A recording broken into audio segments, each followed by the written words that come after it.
Alrighty, so we're back in the garage and we're broken. Transmission blew out. Still trying to get some bugs and stuff figured out on the single cab. I have a transmission coming from Rev 6. Hopefully it'll be here next week sometime, and I'll be able to get everything swapped over and be ready for Plant Bamboo, which is Valentine's Day weekend. So we have 6 days, something like that. So hopefully that transmission shows up. Right now I'm pulling the portals off so I can get the axles out. I had to go to my local Polaris dealer and get a lug nut socket because I misplaced mine. They didn't have one, just that, so I had to buy a whole kit of lug nuts. Surprising. Way to go, Route 1. So now all that's left is to get the axles out and uncouple the transmission from the engine and pull it out. So hopefully that comes out through the top. From what I've been reading, it does, but it also looks like it'll easily go out through the clutch cover area. So let's see what we got. Shout out Milwaukee. I always see YouTubers and stuff using a DeWalt impact drill or something like that. The bee's knees right here.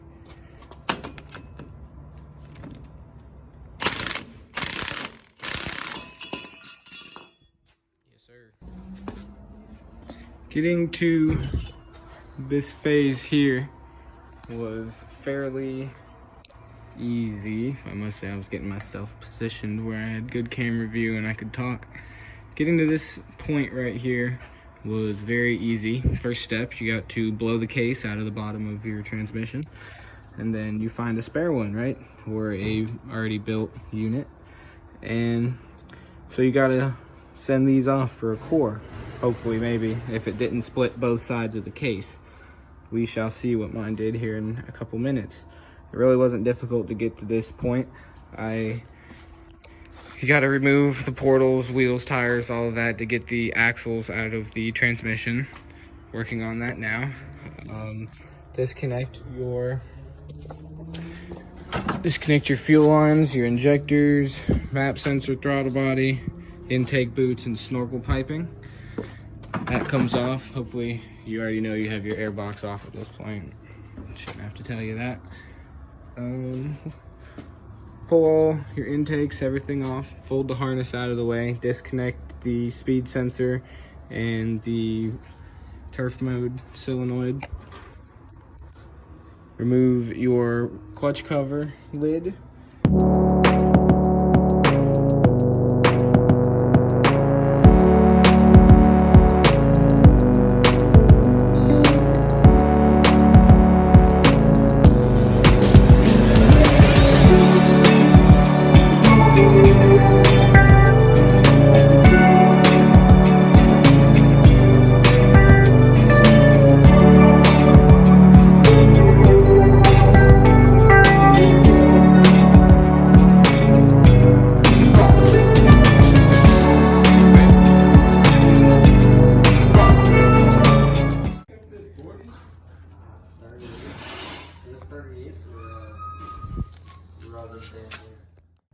Alrighty, so my inner CV cups stayed in my transmission when I pulled my axles out of them, both of them. Snap ring, MIA.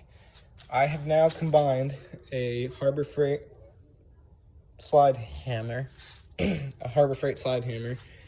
a Harbor Freight 4-set 3-jaw puller kit. And did some modifications. And this is currently where we're at. I had to ground these heads down because they're obviously real rounded here. I grounded them down flat on these ones here that are up under the axle cup, whatever you want to call it. And then I've got a ratchet strap keeping them snug up in there. And then my slide hammer will thread into here. And hopefully, bada bing, bada boom, the cup will come out. I'm not exactly sure if this is going to work or not, but damn it, I hope it does. I took our 3-jaw Harbor Freight puller, I had to sand its feet down, grind its feet down, so it would fit up under the axle puck to be able to pull it out of the transmission. And what worked best is having it slightly angled like that, where the foot was smaller at the point, and it worked. It's hard to do with how the castings are on the casing. But it fits in there, and then you just grab it with the ratchet strap, and ratchet strap keeps it in place. Definitely get the Yeezys in there, boy. Yes, sir. Definitely get them mechanic shoes. We got some Reefs, we got some Adidas, and we got some more Adidas. We already got one axle cup thing out, and hopefully this one does the same. Let's see, y'all ready?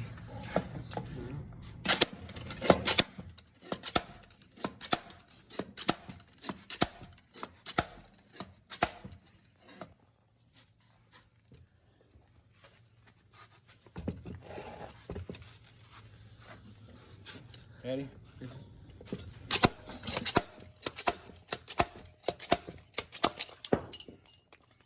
Yahtzee.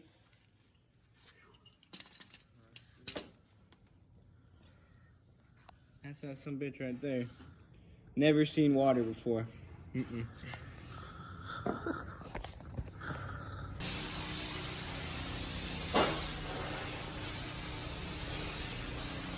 Putting LED halos on the RS1.